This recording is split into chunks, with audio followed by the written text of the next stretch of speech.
Hey folks, it's Maxwell here and welcome to a new TW9 video. You join us today for the very roughly put together Wrestle Dynasty 2025. So we have really been in a position where there's a lot of the loans aren't here, but the ones that aren't, you'll see them in upcoming Dynamites and Rampages and Collisions. We'll make use of the loans, we may as well while we've got them. But there's a lot of matches, it's a very stacked card regardless. And as I say, the storyline stuff will more so, there'll be one or two coming out of this, but it'll mostly be after it. But I'm happy with what I've put together. There should be some plenty matches into the 70s, that's for sure. I'm going to take the hit financially by broadcasting it on Cablevision and the AEW network. And even though there's only going to be 4,000 in attendance, we're still going to the 42,000 capacity Tokyo Dome, just to add a bit of realism. So I hope you enjoy it. As I say, the card turned out pretty good. But will it deliver? Let's find out. So just as a note, there is 14 segments on the full show, 3 of them are angles, it's all matches. So I decided for once, because we had Yuji Hino pop up and say, can I get an appearance? And I thought, do you know what, we'll put you in the pre-show. So we had a pre-show bout that had some decent wrestling, but not a lot of heat. And it was the Beast Mortos who defeated Yuji Hino in 9-12 with the Infernal Suplex. So it was a good opportunity to give him a matchup. Obviously, Yuji will have... He had pretty good attributes, but obviously will be remotely popular in Japan as well. And a 61 for this segment was pretty strong stuff for the pre-show. So big up Frank, he gets the win in the opener. But we went straight into a blockbuster match from Ricochet and Konosuke Takeshita. And it was about to have great wrestling and a decent reaction from the crowd. And we had Takeshita defeat Ricochet in 14-12 with a touchdown, following a distraction from Shelton Benjamin. Obviously with Ricochet and Takeshita, straight into a steal the show matchup. 77 for the wrestling, 48 for the crowd, and a 77 matchup. So that could have main evented. That just shows you how much we went in on this card. 72 for Ricochet, 81 for Takeshita. The storyline advances because obviously you get an interference from the Hurt Syndicate Shelton Benjamin, who obviously has a history in Japan as well. And yeah, you know, you've obviously Don Callis has not forgiven Ricochet for taking not only Will Ospreay from the Don Callis family, but also Aussie Open, or at least Kyle Fletcher. Next up, it was trios action in the women's division, and a decent matchup saw Io Shirai, Momo Watabe, Starlight Kid defeat Felka, Saya Kamitani, and Chris Statlander in 13-38 when Io pinned Saya with the moonsault press. So this one was pretty good, 64 for the match, 44 for the crowd. Overall, it was a 70. Sensational performances, I'd say, from Starlight Kid and Io Shirai especially. Interesting though, it's always low knees that seem to have stale gimmicks. I've had it before, and we have it today in the form of Saya and Momo, but the babyfaces win here. And next up, I decided to go right in with a 5-on-5, get everyone on the card match. I made it a Wild Brawl because I need a Wild Brawl matchup. And it was the heel team of Swerve Strickland, Shingo Takagi, Gabe Kidd, Bobby Lashley, and Shelton Benjamin, who defeated the babyface team of Kyle Fletcher, Mark Davis, Katsuyori Shibata, Wheeler Yuta, and Yota Tsuji in 11:53 when Swerve pinned Shibata with a Swerve stomp. And here, Shingo Takagi was way ahead in terms of in-ring performance. 84, obviously, great popularity within Japan and fantastic technical skills as well. But yeah, 61 for the wrestling, 71 for the segment. Negatives here. Tsuji and Swerve were quite off their game, and Tsuji's getting stale. But that's quite good anyway. Good win for the heels here. Next up, we had some great wrestling and a decent reaction from the crowd. They've battled again, and it is Zack Sabre Jr. defeating Orange Cassidy in 13:48 by submission with a Barry from EastEnders. Up the Barry. I don't watch EastEnders, I don't know who that is. But anyway, 74 for the wrestling here, 54 for the crowd, 76 for the segment. And Zack Sabre Jr., 82 performance to Orange Cassidy's 65.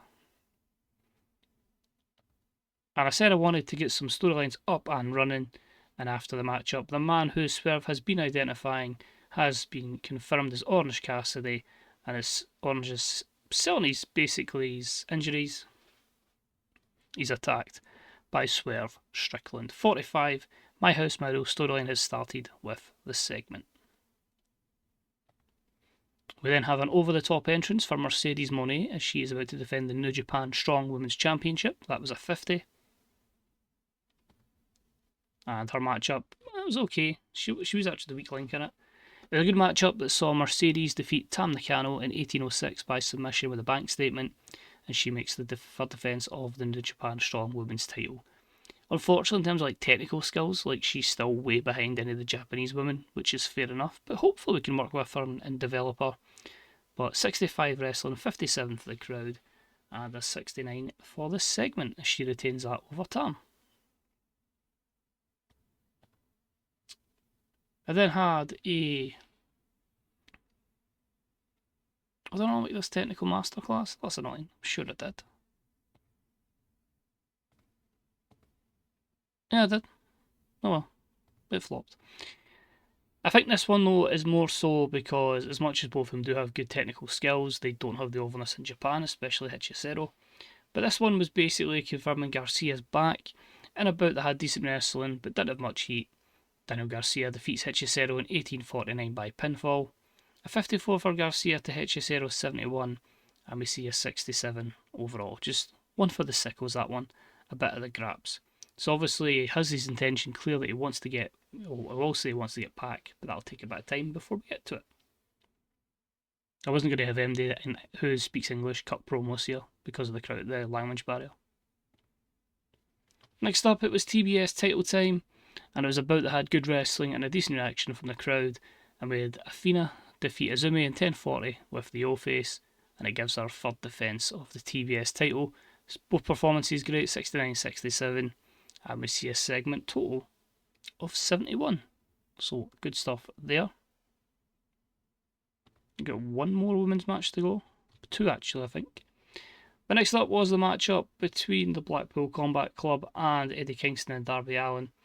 And this one had good wrestling and a decent reaction from the crowd as Eddie and Darby pick up the win over Claudio and Moxley when Eddie pinned Moxley with the Blackout Lariat. 69 for wrestling, 47 for the crowd, 75 overall. Great chemistry when Claudio and Mox team together, so that's good to know for the future. The storyline advances, and yeah, the weak link probably could say was Eddie, but we can get him back up and running. And Darby was off his game, so at least they've got a little bit of revenge, but Claudio still stands as your AEW World Champion. We then had the Women's Championship on the line, and it was a decent matchup that saw Mariah May defeat Riho in 13:49 with a reverse bulldog. Try to give as many matches, good bits of time as I can. The match was designed to tell a specific story because it was one of the weaker matches on the card, and it gives Mariah May her sixth defence of the Women's World title. 53-43 and a 56 for the ratings, 52 and 53 in ring. So not fantastic, but the standard is really high on this show. And then we moved on to the main event for the women, and it was a true technical masterclass that had good wrestling and a decent reaction from the crowd, and made Mayu Iwatani defeat Serena Deeb in 16:38 by pinfall with the diving double foot stomp. Mayu makes the 7th defence of the IWGP Women's title. I just felt like two of them have obviously got great technical stats. I think Serena's is still 75, so it made sense to put these two together. 83 from Mayu, 50 from Serena, and overall it gives us a 74. And we then have two over-the-top angles here to basically make sure we cover that so we don't lose pop. But yeah, just basically made a big entrance from Okada followed by a big entrance from Ospreay. And that gave us a 78 and a 70, which gives us a 74 overall. So it's all down to how the main event delivers. As much as it's been a stacked show, hopefully these guys can do as a solid. Have high expectations or reach those expectations, I don't know. Oh well. It did. Best match of the series so far, probably is to be expected, but I was aiming for high 80s to beat the Rush versus Bryan score, but we've surpassed that. Exceptional matchup. Will Ospreay defeats Kazuchika Okada in 26:44 with a hidden blade. Will Ospreay makes defence number 1 of the AEW International title on this run. The wrestling was a 93.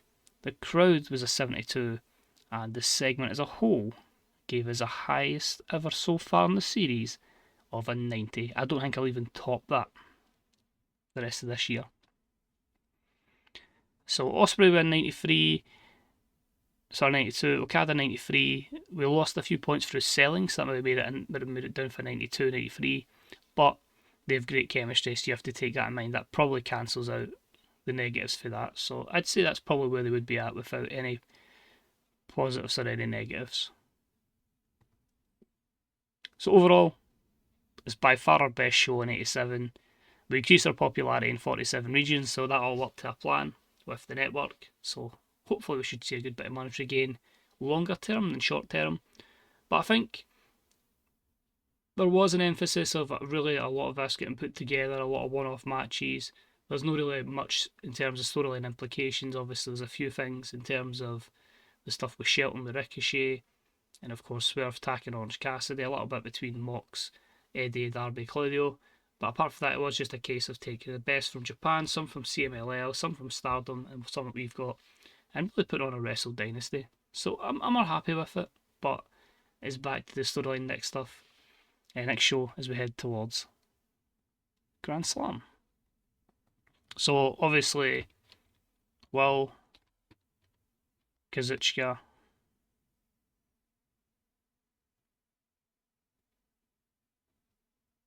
told that they're awesome. I don't know if that would be bad. Oh, we'll go with praise for a great performance. Ospreay is pleased, Okada is pleased. No injuries. Financial report 2.62 million. So we made great profit on that. That covers the really poor ticket sales. So that was a good investment. We'll probably make our money back pretty quickly with the AEW network and that pay-per-view deal. I actually put it on Cablevision, so that takes away one of those shows. So we don't need to freak out as much, try to get a lot of specials. There you go, that's what you want to see with the popularity recap. Oh, wow. Some places we jumped to, by the way. So we jumped to in the Northwest. We're very good, as I say, mostly in America. We must obviously not show anything in Puerto Rico and Hawaii with Cablevision. So, okay, but then again, we broadcast everywhere. We don't get anything in Scotland, Ireland or Wales, but we're all up in the Midlands, etc. In fact, 2 up in everywhere there. 2 up in Alexa, New South Wales, and 2 up in Queensland. So yeah, overall, very, very happy with that one. That's really good to see. So it shows if you're having a massive show that probably over delivers, you're going to get a lot more benefit from it. Quick look at the media scrum. How are you intending? 5 hopes from? Oh, a lot of people weren't happy with that one. Yikes.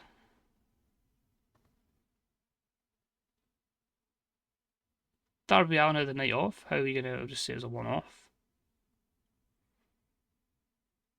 Same again with Tam. Like, it's fine. In fact, everyone has nights off from time to time. Give her a break. Do you have any comments regarding Chris Jericho not being in Wrestle Dynasty? He's been quite public about being upset with this one. I didn't have anything for him to do. It seems like Wrestle Dynasty was a successful show. The whole roster should be very proud. Thank you to Will and Okada, but overall it was pretty good. Bandido will offer him the deal. So yeah, interesting. So many people were unhappy at the Daniel Garcia news. I've never envisaged that many people to be anti-Daniel Garcia. But it is all kind of tied together. That storyline, as I say, in my head anyway, has been playing out since the start of the save, and it might end up going that way in real life, it might not, I don't actually know. Obviously I record stuff a good bit in advance. Because I'm having a lot of fun with the save, to be fair. So you see there, like, Ishii was busy, so we'll see a lot of these guys just randomly have matches. But struck gold with the show. I don't even think it'll be like the best show of the year. So it looks a lot of that's just all the one he's done. Okada needs a break, that's fine. But if I had Mayu Mick, I'd absolutely use her, of course. Wrestle Dynasty, 2.4 million viewers. Pay-per-view via rate wasn't great. And warning, one region. Well, it's fine, it's fine. Don't worry.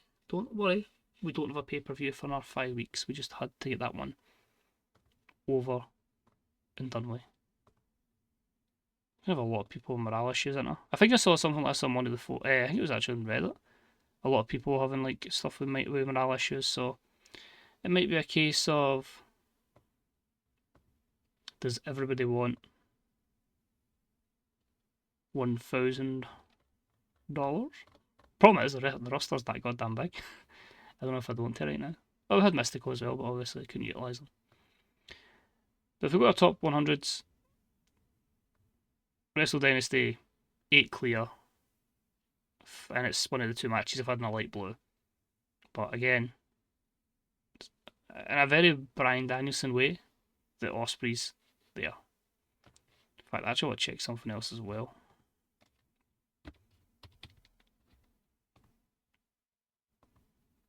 So Ospreay actually gained 6 pop in the USA for that. And Canada. 5 in Mexico. And he gained 6 in Japan. So that matchup actually has really elevated them. What about Okada? So Okada lost 5 pop in the States. He lost out massively because of it.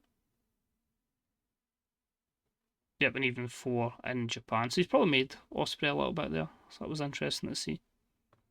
But anyway, it's time to plan ahead to Grand Slam. I've got 41 days to get there, so we have a lot of time to get stuff over. John Moxley, why are you unhappy? Alright, because of the Daniel Garcia stuff, that's fine. But yeah, thank you very much for watching. If you enjoyed it, give us a wee thumbs up. Let us know what your best matches have been so far and your saves. And yeah, check out the Fantasy Booker subreddit, Grey Dog Software Forums, twdb.com, and bethebooker.net. I'll see you next time for some more Dynamite, Rampage, and Collision. Bye bye.